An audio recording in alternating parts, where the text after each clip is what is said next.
In the episode Papal Prophecy, The Simpsons boldly ventured into a storyline involving the declining health and eventual passing of a beloved pope. While initially intended as dark satire, this episode feels eerily relevant today in light of Pope Francis's current health struggles. Pope Francis has now spent an entire week in Rome's Gemelli Hospital receiving treatment for double pneumonia. In Papal Prophecy, the show also explores the aftermath of such a loss. The episode underscores how the death of a pope could destabilize the Catholic Church. St. Malachi might have been talking about something much bigger than just the line of popes. Could he have been hinting at an apocalyptic event? The prophecy of the popes is like a list of 112 mysterious sayings in Latin that tries to tell who the Catholic popes will be. The 112th pope will be the last one. The predictions of Michel de Nostradame, popularly known as Nostradamus, are back in the spotlight as Pope Francis remains in critical condition. Back in the 16th century, prophesied a pontiff's death and the likelihood of a transition in the papacy. Nostradamus, often referred to as the prophet of doom, is believed by some to have accurately predicted major historical events. Ouch! Ito pala ang rason kung bakit namatay si Pope Francis at bilyon ang nagluksa. Halika, atin itong pag-usapan. Pope Francis has died. That's come from the Vatican. The Catholic Church and the faithful all around the world are mourning the death of Pope Francis. The Pope was 88. The Vatican says the Pope died at his residence in the Casa Santa Marta. Before Easter Sunday, Pope Francis only appeared in public a handful of times since returning to the Vatican after his hospitalization. He was admitted to Gemelli Hospital on February 14 for a respiratory crisis that developed into double pneumonia. He spent 38 days there, the longest hospitalization of his 12-year papacy. The Pope's death comes a day after he made a public appearance at St. Peter's Square on Easter Sunday, April 20. Pope Francis looped through the square in his open-topped Popemobile, occasionally stopping to bless babies brought to him. Bago natin ipagpatuloy kaibigan, siya nga pala ang Great Controversy na isa sa mga pinaka-kontrobersyal na libro dahil tumutukoy ito sa mga propesiya sa libro ng Daniel at Revelation na nagaganap na sa panahon natin ngayon bago ang pagdating ng ating Panginoong Diyos ay pinamimigay na namin ng libre sa pamamagitan ng PDF at ito ay nasa limited lamang na panahon kaya i-click mo sa description sa baba upang ma-avail mo kaibigan ang napaka-importanteng libro ito na magbubukas sa iyo sa mas maliwanag mong hinaharap. Purihin ang ating Panginoong Diyos at tayo magpatuloy.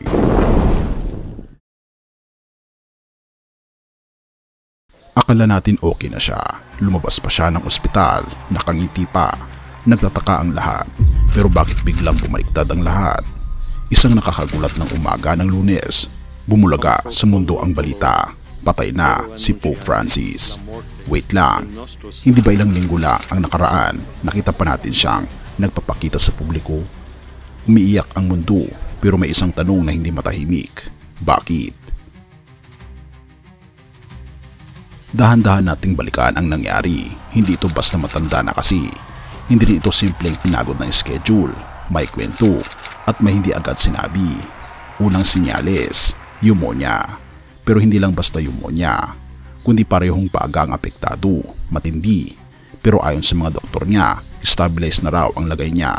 Pinayagan na siyang magpagaling sa Vatican. Tila bang ligtas na siya, pero kung ligtas na, bakit siya biglang pumanaw? Nagulat ang lahat nang makita si Pope Francis sa St. Peter's Square, nakangiti, kumakaway, nagbigay ng basbas. Kahit ang mensahe ay binasa ng Eid, tila ba sinasabi niya, kaya ko pa.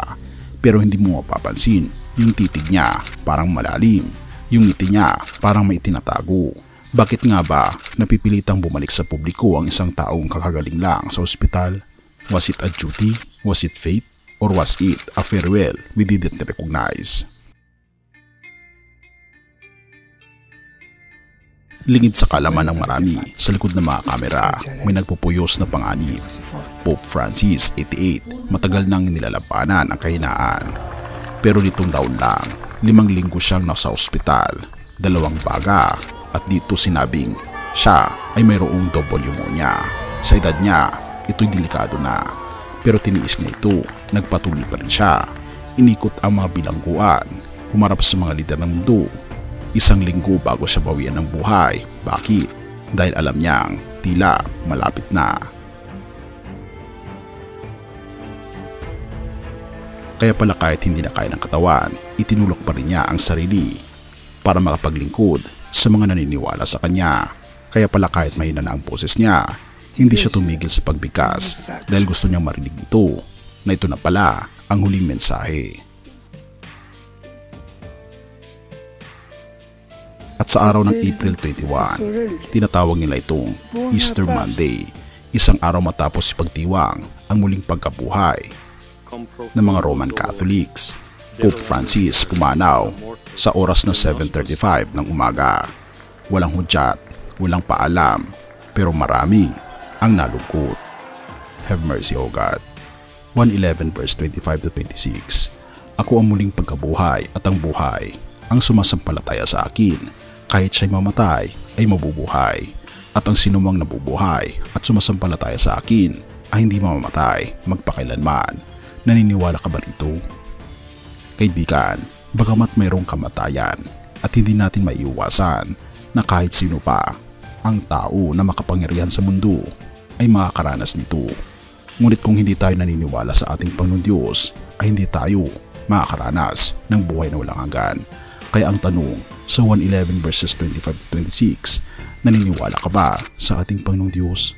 Naniniwala ka ba sa ating Panginoon Jesus na siya lamang ang muling pagkabuhay? Purihin ang ating Panginoon Diyos at tayo manalangin. Ama naming Diyos na makapangyarihan sa lahat, salamat po sa biyaya ng iyong muling pagkabuhay. Sa iyong tagumpay, kami ay may pag-asa. Tulungan niyo po kaming mabuhay ng may layunin at mamuhay ng sang-ayon sa inyo pong kagustuhan. Patnubayan niyo po ang mga nagluluksa ngayon sa pagpanaw ng isang leader kanilang hinahangaan. At patnubayan niyo po kami na maniwala sa muling pagkabuhay.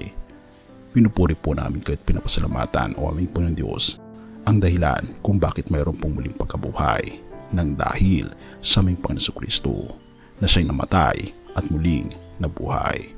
Patawarin po kami sa lahat ng aming pagkukulang at pagkasala at salamat sa pagdinig ng aming mga panalangin sapagkat ito ang isang matiling sa matamis na pangalan ng aming Panginoon Jesus.